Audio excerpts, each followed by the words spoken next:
तो आइए, हमारे चैनल में आपका स्वागत है। हम लोग आज जो है सो साइंस के एक टॉपिक जो कि तरंग होता है, वेव, यानी कि तरंग को जिसको कि वेव कहा जाता है, इसके जो है क्वेश्चंस जो कि रेलवे के विभिन्न एग्ज़ाम में पूछे गए हैं। रेलवे वो चाहे एनटीपीसी हो या फिर ग्रुप डी हो या फिर जो है सो ग्रुप डी हो या फिर जो है सो आपका या फिर आरपीएफ हो या फिर जो है सो कांस्टेबल हो, एसआई हो, तो सारे क्वेश्चंस को हम लोग देखने की कोशिश करेंगे कैसे कैसे क्वेश्चंस आते हैं। हमारे चैनल पे अगर नए हैं तो हमारे चैनल को सब्सक्राइब करें, लाइक और शेयर करना ना भूलें। आइए हम लोग देखते हैं क्या है। देखिए, वेव, इसमें पहला क्वेश्चन है, किस रंग की तरंग दैर्ध्य वेवलेंथ सबसे कम होती है? तो इसका ट्रिक आप लोग जानते ही हैं, बेनी या पिनाला। तो इसमें बेगनी जो है तरंग दैर्ध्य अगर बोलेगा तो तरंग दैर्ध्य सबसे जो तरंग दैर्ध्य ज़्यादा होती है वो लाल रंग की होती है और सबसे कम किसकी होती है? तो बेगनी की होती है। तो यहाँ पूछा है सबसे कम किसकी होती है? तो बेगनी की होती है। सबसे कम किसकी होती है? तो बेगनी रंग की तरंग दैर्ध्य सबसे कम होती है। आइए अगला हम देखिए दोस्तों, ये आरआरबी एनटीपीसी 29/4/2016 का क्वेश्चन है। तो हमारा आंसर क्या हो जाएगा? आंसर डी हो जाएगा। क्या हो जाएगा? डी आंसर हो जाएगा। आइए अगला क्वेश्चन देखते हैं क्या है। अगला क्वेश्चन है, नीचे एक अभिकथन और एक कारण दिया गया है। अभिकथन है कि जब वेग स्थिर और तरंगदैर्ध्य आधी रखी जाती है तो आवृत्ति दोगुनी हो जाती है। कारण बोल रहा है कि वेग बराबर आवृत्ति गुना तरंगदैर्ध्य, वेग बराबर आवृत्ति गुना तरंगदैर्ध्य। इसको हम लोग क्या कहते हैं कि v equal to n lambda बोलते हैं। ये एक फॉर्मूला होता है और ये जो कि सही है, ठीक है। तो इसका आंसर क्या हो जाएगा? आप लोग आंसर बताइएगा। इसका आंसर हो जाएगा आपका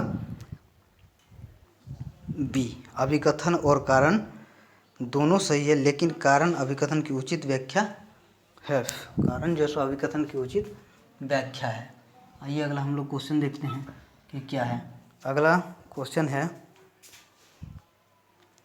क्वेश्चन है कि निम्न में क्या तरंग की विशेषता नहीं है? विशेषता की बात कर रहा है। ऐसा क्या चीज़ है जो तरंग की विशेषता नहीं है इन चार ऑप्शंस में? आंसर बताइएगा। तो आंसर जो है आपका क्या हो जाएगा? आंसर क्या हो जाएगा आपका? तो आंसर आपका हो जाएगा डी, माध्यम। क्योंकि तरंगदैर्ध्य में क्या होता है, ये तरंग की विशेषता तरंगदैर्ध्य भी होती है, यानी कि तरंगदैर्ध्य को क्या कहते हैं? वेवलेंथ बोला जाता है।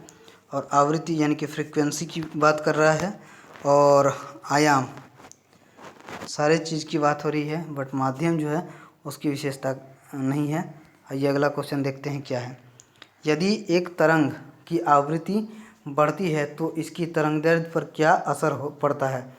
यह बढ़ जाती है, यह एक समान रहती है, या घट जाती है, दोनों के बीच कोई संबंध नहीं रहता है? बताइए क्या होगा आंसर? जल्दी बताइए। आंसर इसका हो जाएगा आपका सी। क्या होती है? यह घट जाती है। यदि एक तरंग की आवृत्ति बढ़ती है तो इसकी तरंगदैर्ध्य घट जाती है।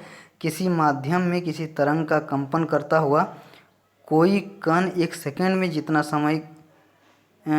कंपन करता है, एक सेकंड में जितना कंपन करता है,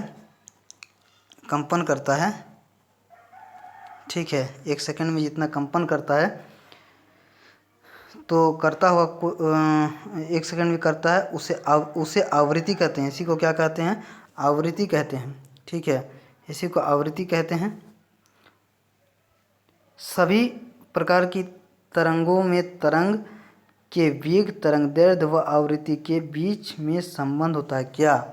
एक ही चीज़ संबंध होता है, v equal to n lambda. यही एक फॉर्मूला ही है, v equal to n lambda, ये एक फॉर्मूला होता है और ये सभी प्रकार की है। तो इसका आंसर क्या हो जाएगा आपका? घट जाती है, ठीक है, सी नंबर, घट जाती है। आइए अगला हम लोग क्वेश्चन देखते हैं। बहुत अच्छा क्वेश्चन है, वेरी इंपॉर्टेंट क्वेश्चन है। देखिए, इसमें जो है रेज के बारे में बोला गया है। रेडियो तरंग, सूक्ष्म तरंग, अवरक्त किरणें और गामा किरणें इसमें दिया है और प्रयोग दिया है घरेलू इलेक्ट्रॉनिक्स के रिमोट में, विमान नेविगेशन इस्तेमाल, रडार प्रणाली में, सेलुलर फ़ोन में, कैंसर कोशिकाओं को नष्ट करने के लिए दवा में। तो इसका आंसर बताइए क्या होगा। देखिए इसका आंसर क्या होगा बताइए। इसका आंसर हो जाएगा, देखिए रेडियो तरंग जो है इसका उपयोग क्या होता है, रेडियो तरंग का उपयोग ये सेलुलर फ़ोन में होता है। रेडियो तरंग का उपयोग किस में होता है, सेलुलर फ़ोन में होता है। और अब देखिए सूक्ष्म तरंग का उपयोग विमान नेविगेशन में इस्तेमाल, रडार प्रणाली में होता है। और अवरक्त किरण जो होता है, अवरक्त किरण जिसको बोला जाता है, जिसको कि इंफ्रारेड बोला जाता है, इंफ्रारेड, इसका प्रयोग कहाँ होता है, इसका प्रयोग जैसे रिमोट कंट्रोल तथा रोगियों की रिमोट कंट्रोल में होता है और रोगियों की सिकाई में भी होता है। तो आपका आर जो है इसका उपयोग किस में किया जाता है, घरेलू इलेक्ट्रॉनिक्स के रिमोट में किया जाता है। बचता है एक ही जो कि गामा किरण है। तो गामा किरण को हम लोग जानते हैं कि कैंसर कोशिकाओं को नष्ट करने के लिए दवा में किया जाता है। आप देखिए क्या है, कौन सा हो जाएगा आपका, सी आंसर हो जाएगा। आंसर क्या हो जाएगा, सी आंसर हो जाएगा। आंसर हो जाएगा क्या आपका, आंसर हो जाएगा सी, है ना, सी हो जाएगा। देखिए ये आरआरबी एनटीपीसी में पूछा गया क्वेश्चन से। आइए अगला हम लोग क्वेश्चन देखते हैं क्या है। अगला क्वेश्चन देखते हैं क्या है। तो दोस्तों अगला हम लोग क्वेश्चन देखेंगे कौन सा है। देखिए ये एक्सप्लेनेशन है उस क्वेश्चंस का कि विद्युत चुम्बकीय तरंग है, तरंग दैर्ध्य परिसर और उसका उपयोग बोला गया है। देखिए रेडियो वेव है, इसका जो रेंज होता है वो रेंज दे रखा है कि 10⁻⁻1 से 10⁻⁴ तक मीटर तक होता है। इसका प्रयोग सेलुलर फ़ोन, रेडियो, टीवी के तरंग संचरण होता है, माइक्रोवेव होता है। ये 1 × 10⁻³ से 3 × 10⁻⁻1 मीटर तक होता है। इसका प्रयोग रडार एवं उपग्रहों से सूचना भेजने तथा माइक्रोवेव ओवन में किया जाता है। अवरक्त किरण जो है सो इंफ्रावेव्स होता है, इंफ्रारेड वेव्स। इसमें इसका रेंज क्या होता है, 7.8 × 10⁻⁷ से 1 × 10⁻³ मीटर तक होता है। इसका प्रयोग रिमोट कंट्रोल तथा रोगियों की सिकाई में किया जाता है। गामा रेज होता है 10⁻14 से 10⁻10 मीटर तक होता है। उच्च वेधन क्षमता के कारण इसका प्रयोग नाभिकीय अभिक्रियाओं व कैंसर सेल्स को नष्ट करने में होता है। तो आपने जान लिया कि क्या क्या होता है। तो आइए दोस्तों अगला हम लोग क्वेश्चन देखते हैं क्या है। क्या कह रहा है, अनुदैर्ध्य तरंगों में कण संचरण की दिशा में डेस कंपन होता है। कैसा, अनुदैर्ध्य अगर रहेगा तो कैसा होगा, तो अनुदैर्ध्य होगा तो आपका समानांतर होगा। क्या हो जाएगा, समानांतर हो जाएगा। इसका आंसर क्या हो जाएगा, डी आंसर हो जाएगा। ठीक है, याद रखिएगा अनुदैर्ध्य में कितना, अनुदैर्ध्य इसमें क्या होता है, समानांतर होता है, इसमें समानांतर होता है। और अनुप्रस्थ अगर होगा तो अनुप्रस्थ में आप समझ सकते हैं कि लंबवत होगा। अनुप्रस्थ जो होगा उसमें लंबवत होगा, अनुप्रस्थ में लंबवत होगा। तो आइए अगला हम लोग देखते हैं क्या क्वेश्चन है। किस तरह की तरंगों में कंपन तरंग के चलने की दिशा के समानांतर गति करते हैं। फिर वही क्वेश्चन दिया है, समानांतर गति बोल रहा है। तो समानांतर गति किस में बोला गया है, अनुदैर्ध्य में बोला गया। अनुदैर्ध्य किस में, सी में है। तो सी इसका आंसर होना चाहिए। 894 का आंसर क्या है, सी होता है। ठीक है, अगला क्वेश्चन आइए हम लोग देखते हैं। देखिए दोस्तों ये आरआरबी जेई में पूछा गया क्वेश्चन है ना। तो अच्छे से इसको जो है सो ये करिएगा। देखिए 895 में क्या क्वेश्चन में बोला है, विरलीकरण होता है जहाँ हवा का दाब होता है। विरलीकरण का मतलब ही होता है कि एक होता है रेयरर मीडियम, एक होता है डेंसर मीडियम। तो रेयरर का मतलब होता है विरलीकरण। ठीक है, तो जहाँ पे क्या होगा, दाब क्या होगा, रेयर होगा, यानी कि निम्न होगा। जहाँ पे दाब कम होगा, निम्न होगा, वहाँ तो आंसर क्या हो जाएगा आपका, ए हो जाएगा। इसका आंसर क्या हो जाएगा, 895 का आंसर क्या हो जाएगा, ए हो जाएगा। जहाँ पर निम्न दाब होगा वहीं पर जो है सो क्या हो जाएगा, विरलीकरण होता है। आइए अगला क्वेश्चन देखते हैं क्या है। अगला क्वेश्चन होता है संपीड़नों का निर्माण उस स्थान पर होता है जहाँ वायु दाब, संपीड़न यानी कि कंप्रेशन। देखिए कंप्रेस मतलब दबाना, जहाँ ज़्यादा दबाव रहेगा वहीं तो होगा कंप्रेशन। तो उच्च दाब जहाँ पे रहेगा क्या हो गया, उच्च दाब। तो उच्च दाब किसमें है आपका, डी में है, यानी कि आंसर क्या हो जाएगा आपका, डी हो जाएगा, डी हो जाएगा इसका आंसर, है ना। संपीड़न का निर्माण उच्च दाब में होता है। आइए अगला क्वेश्चन हम लोग देखते हैं क्या है। देखिए ये बहुत अच्छा क्वेश्चन है। नीचे दिए गए चित्र में पराश्रव्य तरंगों के कार्य को दर्शाता है, इस तकनीक को क्या कहते हैं। देखिए इसको क्या कहते हैं, आप कभी भी प्रेगनेंसी के दौरान बच्चों के जो है, जो बेबी होता है, उस बेबी की स्थिति जानने के लिए कि कैसा है कैसा नहीं है, उसकी वो किस तरह से ग्रोथ कर रहा है, वो उसके धड़कन कैसे चल रही है, इस सब चीज़ के लिए क्या किया जाता है, बोलता है कि अल्ट्रासाउंड करने के लिए। अल्ट्रासाउंड का मतलब क्या होता है, अल्ट्रासोनोग्राफी, ठीक है। तो इसका क्या, ये क्या है, एक इस तकनीक को क्या कहते हैं, अल्ट्रासाउंड। आप देख सकते हैं यहाँ पे बच्चा का जो है सो फिगर दिया हुआ है, उसको कैसे अल्ट्रासाउंड के थ्रू, अल्ट्रासोनोग्राफी के थ्रू जो है सो उसकी स्थिति जानी जाती है, ठीक है। आइए अगला क्वेश्चन देखिए। अगला क्वेश्चन देखते हैं। लंगर डालकर रोकी हुई एक नाव लहरों से घिरी हुई है, जिसका तरंग दैर्ध्य 125 मीटर है। चलती तरंगों के चढ़ाव यानी कि क्रेस्ट की गति 25 मीटर पर सेकंड है। नाव के हिलने की आवृत्ति क्या है, फ्रीक्वेंसी पूछा गया है, विशेषकर फ्रीक्वेंसी पूछा गया है। आइए इसको हम लोग बनाने की कोशिश करते हैं। क्वेश्चन में जो है हम लोग सभी जानते हैं कि v equal to n lambda होता है, v equal to n lambda होता है, सॉरी एन लेमडा होता है। अब देखिए ये क्या है, एन लेमडा होता है, तो एक मिनट, एन लेमडा होता है, तो इसमें क्या करेंगे कि v equal to n lambda होता है। यहाँ पे फ्रीक्वेंसी क्या होता है, यहाँ v दे रखा है, v कितना दे रखा है कि 125 मीटर पर सेकंड, 25 मीटर पर सेकंड दिया हुआ, और इक्वल टू, और 125 मीटर तरंग दैर्ध्य, यानी कि लैम्डा का वैल्यू कितना दिया है, लैम्डा का वैल्यू कितना दिया है, 25 मीटर दिया हुआ, 125 मीटर, 125 मीटर दिया है। एन यानी कि यही आवृत्ति है, ये क्या है, आवृत्ति, जिसको कि हमको निकालना है, आवृत्ति पूछा गया है। देखिए कितना आसान है, 25 25 125 काटेंगे तो 5 बार में कट जाता है। एन का वैल्यू क्या हो जाएगा, एन बराबर 1/5 हो जाएगा। 1/5 को हम लोग क्या लिख सकते हैं, 0 पॉइंट कितना लिख सकते हैं बताइए, 0.2 लिख सकते हैं, तो 0.2 सेकेंड हो गया। इसका क्या हो जाएगा, बताइए इसका क्या हो जाएगा, 0.2 सॉरी 0.2 हर्ट्ज, 0.2 हर्ट्ज में होता है आवृत्ति। फ्रिक्वेंसी को हर्ट्ज से नाप लेते हैं, 0.2 हर्ट्ज हो जाएगा आंसर इसमें। तो 0.20 किस में है, 20 इसका ए नंबर में आंसर है। तो आपका आंसर क्या हो जाएगा, इसका आपका आंसर हो जाएगा ए 0.20 हर्ट्ज। तो आप समझ गए होंगे। अगला क्वेश्चन हम लोग देखेंगे। देखिए कौन सा है। आइए फिर एक क्वेश्चन आ गया। यदि किसी ध्वनि तरंग की आवृत्ति अभी फ्रीक्वेंसी दिया है, एक ही क्वेश्चन दिया है, वी एक ही फॉर्मूला होता है, v equal to n lambda. यहाँ पे एन क्या है, आवृत्ति है, ये आवृत्ति है फ्रीक्वेंसी, और लेमडा क्या है, वेवलेंथ है, और आपका वी क्या है, तो ये गति है। तो देखिए आवर्तकाल क्या होता है, आवर्तकाल निकालना है। तो आवर्तकाल बहुत अच्छा क्वेश्चन है। आवर्तकाल जो होता है वो आवृत्ति के व्युत्क्रमानुपाती होता है, व्युत्क्रमानुपाती, आवृत्ति का इन्वर्स माने, ठीक है, 1/t, यानी कि आप समझ सकते हैं क्या बोल रहा है। आवर्तकाल जो होता है, आवर्तकाल आपके आवृत्ति के व्युत्क्रमानुपाती होता है। तो ये फॉर्मूला होता है। आप देखिए एन का वैल्यू यहाँ पे बोला गया है, आवृत्ति कितना है, 50 हर्ट्ज है। यहाँ पे आवृत्ति दे रखा है कितना, 50 हर्ट्ज दे रखा है, आवृत्ति दे रखा है 50 हर्ट्ज।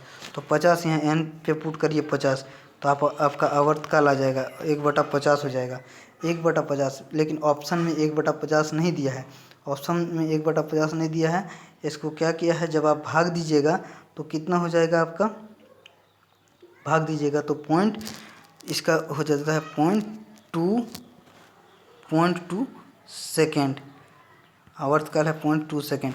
0.2 सेकेंड किस में है आपका, 0.2 सेकेंड जो है वो आपका बी में है। तो आपका 0.2 सेकेंड जो है डी में है। तो ठीक है, आंसर आपका क्या हो जाएगा, डी हो जाएगा। ठीक है, आइए अगला हम लोग क्वेश्चन देखते क्या है।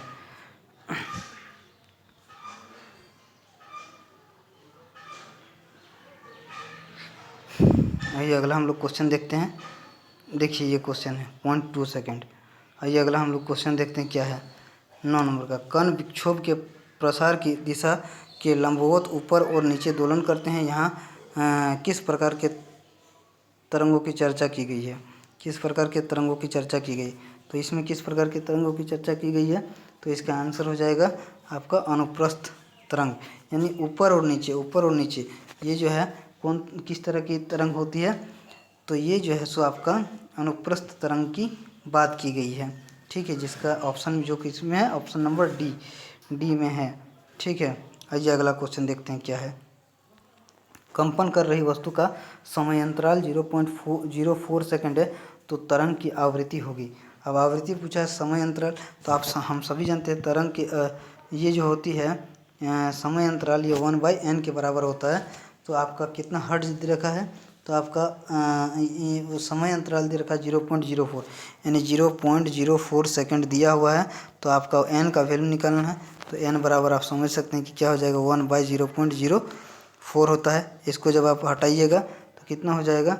तो 100/4 हो जाएगा, जिसको कि 25 से काट दीजिएगा तो कट जाएगा। तो n का वैल्यू कितना हो जाएगा? n का वैल्यू आपका 25 हर्ट्ज हो जाएगा। 25 हर्ट्ज किस में है? बी नंबर में आपका 25 हर्ट्ज है। 25 हर्ट्ज किस में है? बी नंबर में आपका 25 हर्ट्ज है। आंसर क्या हो जाएगा? आंसर हमारा हो जाएगा बी। आंसर क्या हो जाएगा? बी। चलिए अगला क्वेश्चन हम लोग देखते हैं क्या है।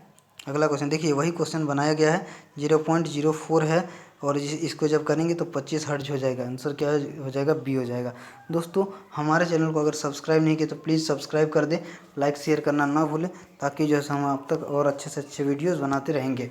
तो आगे आइए, आगे क्वेश्चन है क्या है कि किसी विस्फोट के कारण समुद्र के तल पर बनने वाली लहरें डैश होती है। देखिए विस्फोट जैसे ही हुआ, विस्फोट आप देख लेंगे तो विस्फोट के चलते समुद्र पर एक ट्रिक याद रखिए कि विस्फोट जैसे हो गया तो साउंड हो जाएगा, है ना। विस्फोट होने से साउंड होता है, और साउंड क्या होता है? यानी कि ध्वनि, जिसको कि साउंड को क्या कहते हैं? ध्वनि। ध्वनि क्या होता है? अनुदैर्ध्य होता है। ध्वनि क्या होता है? अनुदैर्ध्य होता है। अनुदैर्ध्य होता है। अनुदैर्ध्य होता है। तो आपका विस्फोट के कारण होगा तो अनुदैर्ध्य होगा। आंसर क्या हो जाएगा आपका? बी। साउंड के कारण, अगर विस्फोट के कारण होता है विस्फोट हो गया, या आपका जो है सो भूकंप हो गया, इसके चलते समुद्र के तल पर अगर जो है सो बनने वाली लहरें हैं तो वो कौन सी होगी? अनुदैर्ध्य हो जाएगी। आपका ऑप्शन नंबर क्या हो जाएगा? बी आंसर हो जाएगा। देखिए इसका आंसर क्या हो जाएगा? बी हो जाएगा। तो देखिए इसका हम एक्सप्लेनेशन भी हम करा दे रहे हैं, क्यों? क्योंकि ये अच्छा क्वेश्चन है। किसी विस्फोट के कारण समुद्र के तल पर बनने वाली अनुदैर्ध्य तरंग होती है, तथा समुद्र के सतह पर बनने वाली लहरें अनुप्रस्थ तरंगे होती है। देखिए अनुदैर्ध्य तरंगे वे तरंगे होती हैं जिनके माध्यम के कणों का कंपन तरंग संचरण की गति की दिशा में ही होता है। तरंग संचरण की दिशा में ही होता है। वायु में ध्वनि तरंगे भी अनुदैर्ध्य तरंगे हैं। इस प्रकार भूकंप और विस्फोट के कारण उत्पन्न तरंगे अनुदैर्ध्य तरंगे हैं। समझ में आ गया? अगला क्वेश्चन देखिए। अगला क्वेश्चन है कि 903 वाला, निम्नलिखित में से कौन सी एक अनुप्रस्थ तरंग नहीं है? अनुप्रस्थ तरंग नहीं है तो हम सभी जानते हैं कि प्रकाश क्या है? प्रकाश क्या है? ट्रिक से ही जानते हैं कि प्रकाश जो है सो अनुप्रस्थ है। क्यों? क्योंकि इसमें प्र है, इसमें भी प्र है, अनुप्रस्थ है। ट्रिक है, बस ये ट्रिक है, ये कोई लॉजिक नहीं है, ये ट्रिक है कि अनुप्रस्थ तरंग है। जबकि ध्वनि जो है, ध्वनि ये जो है इसको जो है सो अनुदैर्ध्य बोला जाता है, अनुदैर्ध्य बोला जाता है, दैर्ध्य बोला जाता है। इसमें भी कोई ट्रिक, इसमें भी कोई लॉजिक नहीं है, बस ट्रिक है।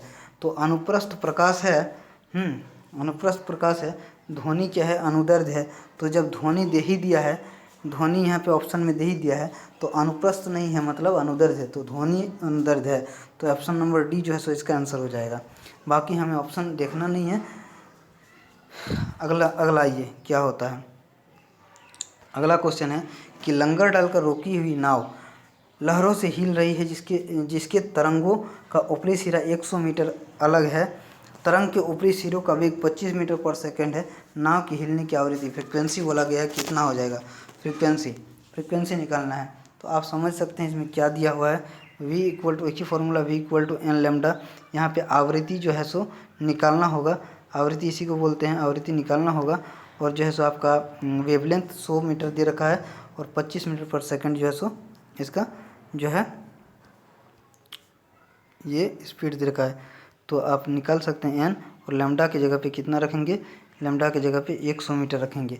तो आप देख सकते हैं 4 बार में कट जाएगा, 25 चुके 100। एन का वैल्यू क्या हो जाएगा 1/4। 1/4 को क्या 0.25 नहीं कहते हैं, 1/4 को 0.25 हर्ट्ज कहते हैं। 0.25 हर्ट्ज होगा, 0.25 हर्ट्ज ऑप्शन बी नंबर है, ऑप्शन बी नंबर है आंसर। तो आइए अगला क्वेश्चन देखते हैं क्या है। अगला क्वेश्चन देखते हैं। तो अगला क्वेश्चन जो है ये रहा, यही क्वेश्चन का जो है सो सॉल्यूशन है। 0.25 हर्ट्ज होता है, एकदम एक ही चीज़ आपको बनाना है। v=n लैम्डा लगाइए और आपका क्वेश्चन का आंसर आ जाएगा। ठीक है, देखिए अगला क्वेश्चन देखिए क्या है। किसी अनुदैर्ध्य तरंग में लगातार 2 संपीड़न और 2 लगातार विरलीकरण प्रक्रियाओं के बीच की दूरी को क्या कहा जाता है। लगातार बोला गया है, लगातार 2 जो है सो संपीड़न और 2 लगातार विरलीकरण की प्रक्रिया को क्या कहा जाता है, तो उसी को तो तरंगदैर्ध्य कहते हैं। बी नंबर आंसर हो जाएगा।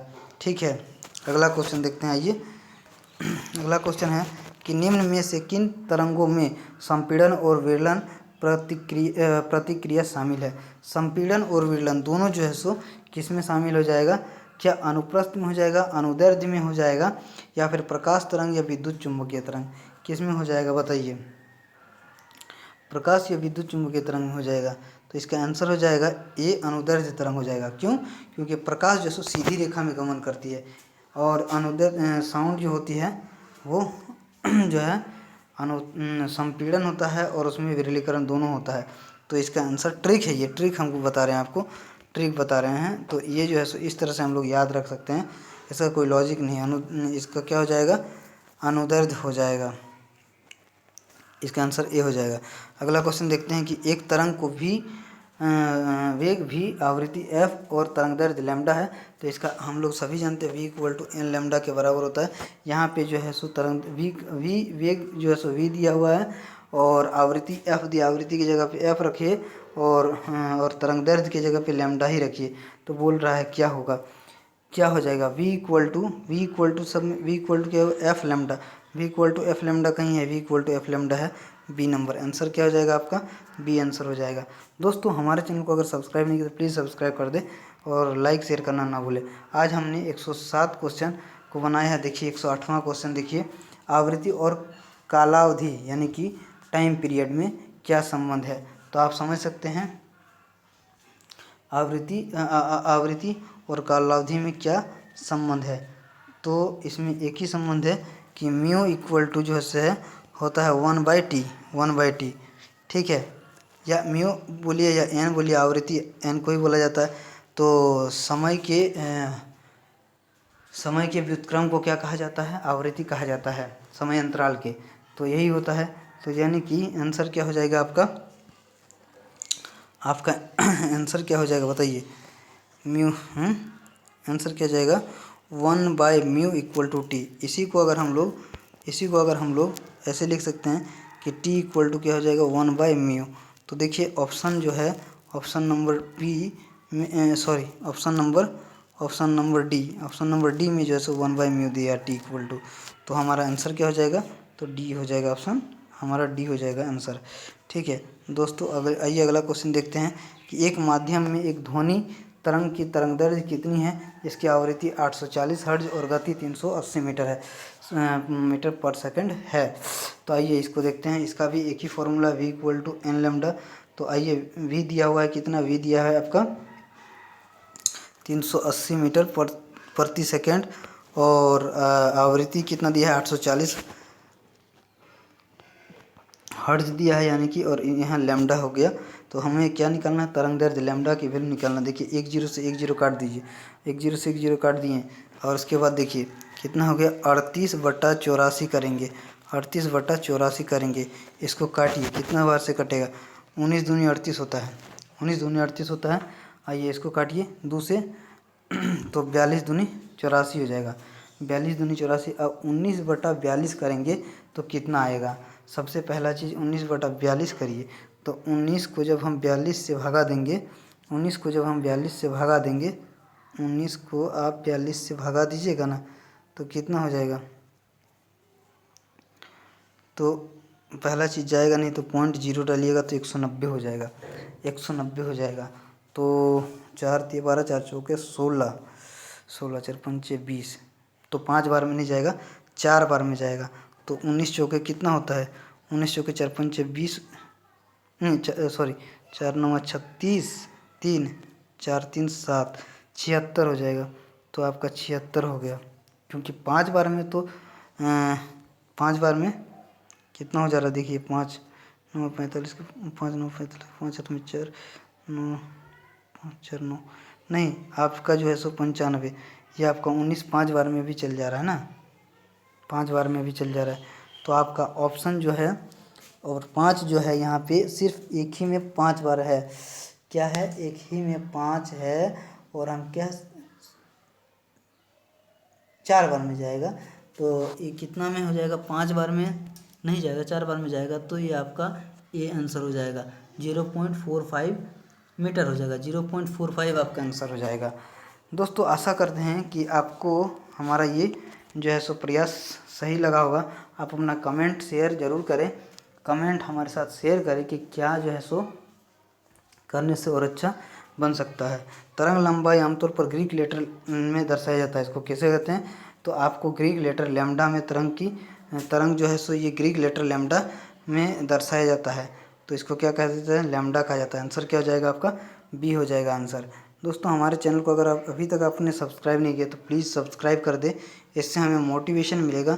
हमें पता है कि हमारा वीडियोज़ में क्वालिटी और इम्प्रूव करना चाहिए और हम लगातार प्रयास करते रहते हैं कि इम्प्रूव हो और अच्छे से अच्छे कंटेंट आपको दे पाएँ, ताकि आप तक जो है सो हमारी पहुंच और अच्छे से पहुंचे और आपको और बेनिफिट मिलता रहे। हमारे साथ अभी तक अपना बहुमूल्य समय देने के लिए आपका बहुत बहुत धन्यवाद और आशा करते हैं कि आने वाले वीडियोज़ में आपको और अच्छा कुछ देखने को मिलेगा। Thank you.